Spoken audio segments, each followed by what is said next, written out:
Howdy folks, welcome to another beautiful day out here in West Vancouver. And just like that, we've gone from super hot and sunny to a typical beautiful cold Vancouver rainy day. It's been raining the whole day, so hopefully that drought is a little bit broken now. But anyway, yeah, so I mean, this is actually great weather for a change. Love the rain, love the coolness.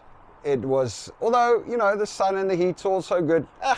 Just enjoy whatever it is. I love it. Anyway, so I thought what I'll do is I'll give you guys a quick update on the Dodge Charger. I mean, we've had it for a month or so now.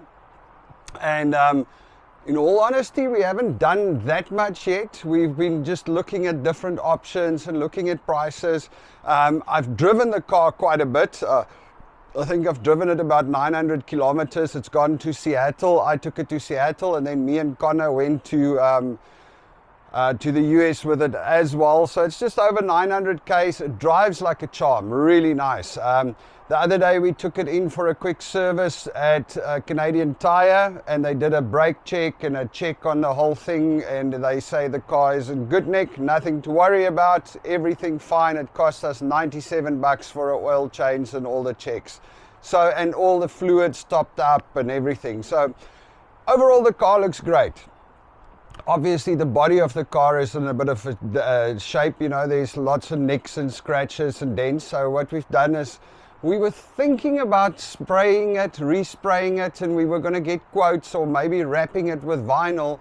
And then the other day Connor was reversing out here and he was scratching it against the trees, you know. And we realized that, you know, this is a teenage driver, and it's probably going to get a few more nicks and scratches, so maybe we shouldn't spend a lot of money. So now we just got some touch-up paint and some polish, and we're going to do a good detail on the car and get that sorted. In the meantime, we ordered some parts. So we've got a steering wheel cover that we just picked up at Canadian Tire for like 20 odd bucks. It wasn't that expensive. And then we ordered a bunch of things from the US on eBay, believe it or not, was the best place to buy it from. Some nice leather seat covers, proper ones that has the, you know, the airbags will work and everything. Nice black with red stitching, because that's the color combination that Connor decided on. So I think those arrived today. Then we also ordered on the door handles, the armrests, they were quite ripped, so we ordered some new leather covers for that. The seat covers was fairly expensive. I think those were $150 for all 5 seats, US dollars. And the little side things were like 20 bucks for the 2, also US dollars.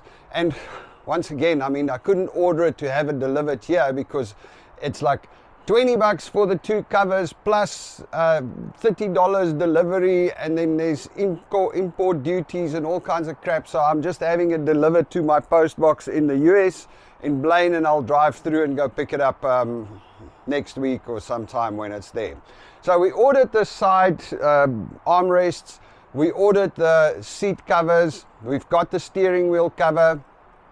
And then the other thing that was super important to Connor was the door conversion kit, the door locking conversion kit at the back, because remember that it was an old police car, so the door handle, the inside door handles doesn't work, and there's no locking knobs on the inside and the back. So if he wants to drive his friends around, he has to get out every time and open the back doors for them.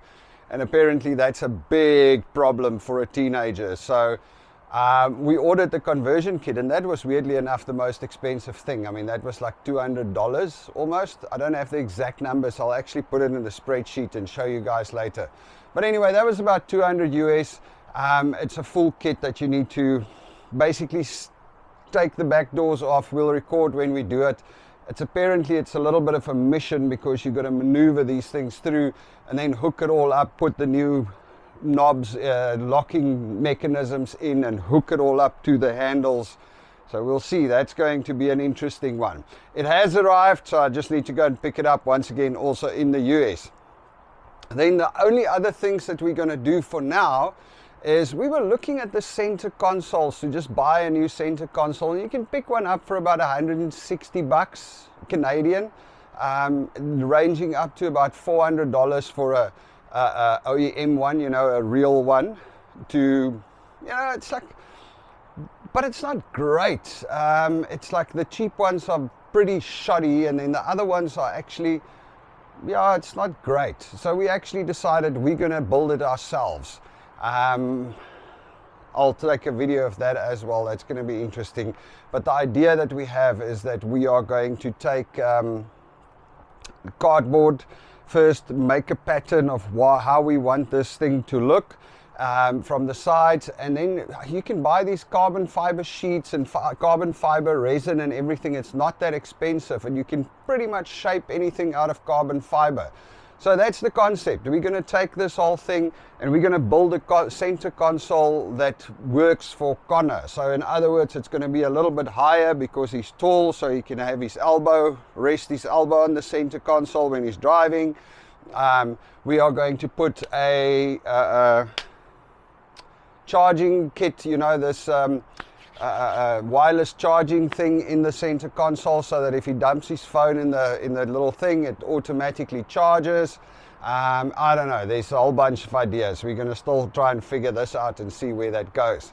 And then of course the only other thing is the middle panels on the inside. What's it, B panel or something it's called. That's, the fabric is also quite torn there, so you know, it's worn, it's ripped. So I was looking at replacing that, but they're damn expensive. They're like $150 for each, and it's just not worth it. So what we're going to do is we're going to take them off. We're going to strip all the fabric off because it's just plastic with fabric over it. And then we are just going to pretty much either put new fabric or put carbon fiber over it. I mean, we can wrap it ourselves. It's not that hard. But that's it. Project has started. It's off to a very slow start, granted, because it is now school holiday, and Connor for some reason is playing games every night, the whole night. So during the day he sleeps. Now he's still trying to adjust our schedule so that we have overlapping time to work on the car. Teenagers. Anyway. So yeah, that's what we're going to be doing. I'll keep you updated on that, but the main thing is the car the car drives like a charm. That's not a problem. There is a problem though. And the problem is that it is a rear wheel drive car. So it's only a two-wheel drive car.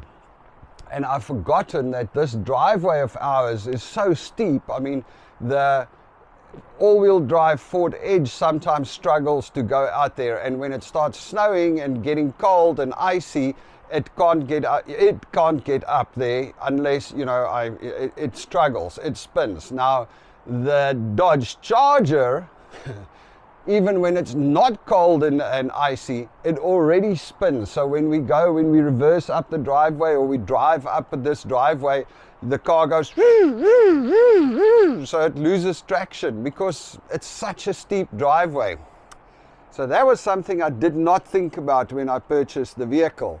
And that's going to become a problem up here on the hill when it is winter, I think.